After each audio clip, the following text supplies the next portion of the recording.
Hello and welcome. You're watching Business Lunch. I'm Nisha Podar and with me as always is Sonia Shnoy. Sonia, good afternoon. It's a quiet Friday on the markets.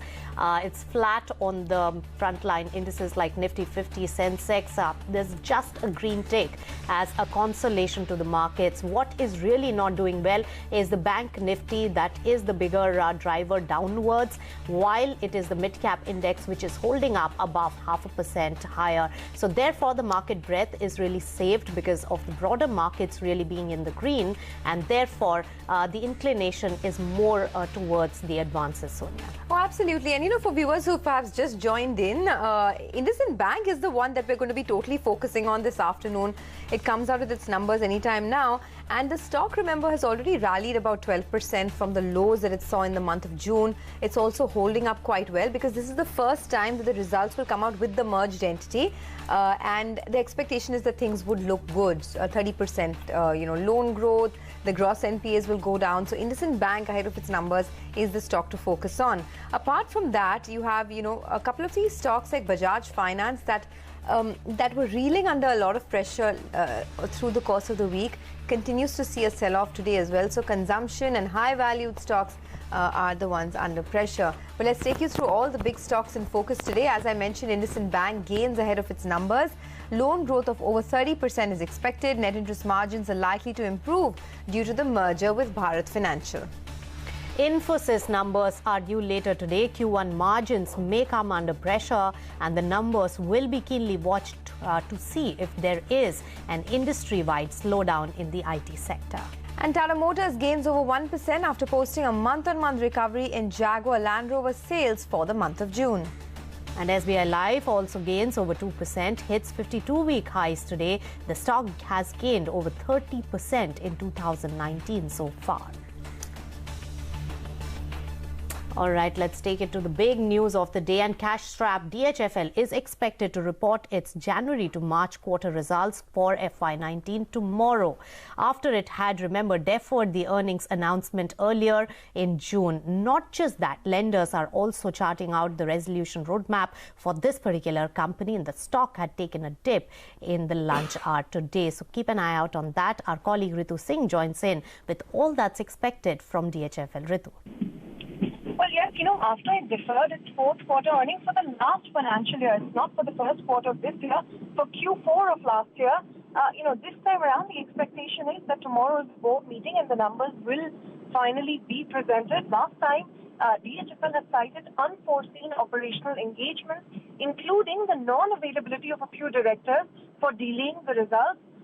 Do remember the company is facing a cash crunch. It had defaulted to bondholders, for NCD holders, commercial paper holders, delayed repayments to them as well. And now there are newspaper reports that have cited that it is possible the co-auditors of the company, Deloitte and Chaturvedi and Shah, may resign because of lack of clarity coming from the company on deployment of certain funds. We have not been able to confirm that independently. Both DHFL and Deloitte, who we reached out to, have declined, that these reports are true. DHFL has actually gone on record to say that there's no truth to this. There are borrowings of over 1 lakh crores on the book, where banks alone have over 40,000 crores of exposure. The resolution roadmap is taking shape. DHFL is expected to present its plan in the next 7 days, but tomorrow is going to be critical to see what comments come in from the management as far as the resolution plan itself is concerned. Okay, thanks a lot, Ritu, for that. Well, DHFL is down about 4% at the moment. But earlier today, we did speak with Amandeep Chopra, the Group President and Head of Fixed Income at UTI Mutual Fund, on the recovery of their own exposure to DHFL. Here is an excerpt. We are very optimistic as far as recovery of our investments is concerned. And we've been working very actively with the management and other lenders. So clearly the markdown is more a reflection of illiquidity and lack of any, ability to exit from this position. But since the resolution, as you're aware, is now, clearly heading towards sort of a closure for all lenders, I think there could be a significant, write-back of the provisions made. Give me your best case. What will you get? 60%, 70%, 80%? That are again very premature, but I think it could be much higher than that. All right, so that was all about DHFL, and a lot of action is expected over the weekend as well. On to an important hearing today. An IL&FS case hearing is at NCLAT later in this afternoon. What all is expected, what could really come out, and what could be the significance on the company as well as the entire NBFC space? Sumera, my colleague, joins us with all that and more. Sumera. Nisha, thanks very much for that. So you're right, the NCLAT is set to hear an IL&FS case at 2 this afternoon.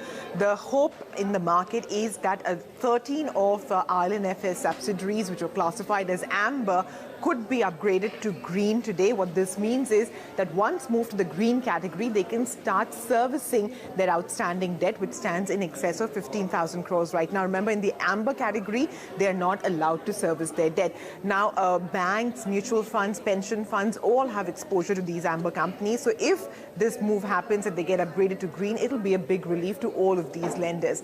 Now, over the last month, lenders have been hard at work. They've been consulting each other about how the outstanding debt can be rejigged in order for these companies to begin the repayment. So what is likely is that perhaps the tenure could get extended or some such, so that the payments can begin. If the move happens, my sources tell me that perhaps the repayment or the reservicing of these dues could start as early as next month. Back to you. All right, Sumera, thanks a lot for that. But the big stock on everyone's radar this afternoon is going to be IndusInd Bank. It's in fact come off a little bit from the day's highs, but it will be the first quarter that the bank will report the merged numbers along with Bharat Financial's earnings. Abhishek is here to give us the key numbers to expect this time around. Abhishek. Well, Sonia, as you mentioned, the merged numbers will make it look much better. So loan growth is expected to be north of 30% plus, given the fact that, Bharat Financial's own growth has been 35% plus and IndusInd Bank has been growing at 28% plus. So for the merged entity, you can expect a loan growth of 30% plus. The net interest margin should improve given the fact that, Bharat Financial's net interest margin is in double digits, while IndusInd Bank in the previous quarter reported a 3.6% net interest margin, which is the lowest in last 15 quarters. Now, they did reveal a stress asset book of 1.9% in Q4 FY19 results. So that is expected to come down given the fact that you'll have a merged denominator. So the denominator will increase, and also the fact that there is some amount of recovery that they might have had in the stress pool. So that can come around to 1.4 to 1.5% of the book. Asset quality is also expected to improve on account of recovery or write-offs. So the gross NPA level, which was at 2.1% in the previous quarter, can come down. However, on a standalone basis, analysts are expecting that provisions will increase given the fact that there are many stress accounts which we have heard in Q1 over the last few quarters. Last few months, So our polls suggest an NIF close to 3,000 crore, while profits can be at 1,280 crores. Back to you.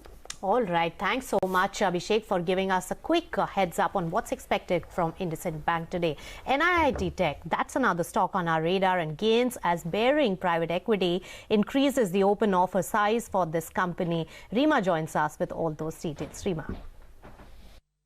Thanks so much for that. Yes, in a surprise move, Bearing PE has increased the open offer size for NIIT Technology from 26% to now a 35%.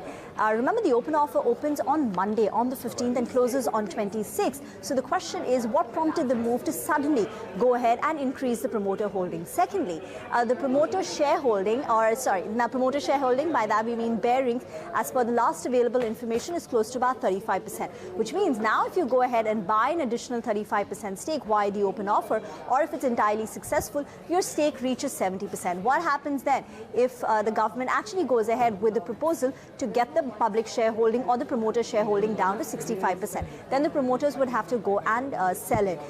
Right now, what you can see on your screen is that both the spot as well as the futures are surging, because remember, the open offer price at 1394 is very close to its lifetime high, which is 1425. The stock has been a big outperformer. It's trading at expensive valuations compared to its peers, mid-cap peers, which is why the street expects the acceptance ratio to go up, acceptance ratio to be high. Now, with the open offer size increasing, the acceptance ratio would go up even more, which is why in the futures you can see a bit of a short squeeze, because people have taken that arbitrage short in the futures to hedge their positions. So those shorts perhaps are getting squeezed today. Okay, by the way, the market is picking up a lot of pace, so don't lose sight of that. Just look at the mid-cap index. It's up over 140 points right now. The Nifty has suddenly, in the last 5 minutes, sort of been yanked up, and the mid-cap index is now up almost about 1%. So looking pretty for the market now. Remember, it's a short covering rally that we've seen over the last 2 days, and that continues into today as well. The stock that's taking the market forward is Reliance Industries. It's now up over 1%. We'll do one thing, we'll take a short break, but the RBI survey shows that housing affordability has worsened over the past 4 years. Stay tuned to know the least and the most affordable city in India.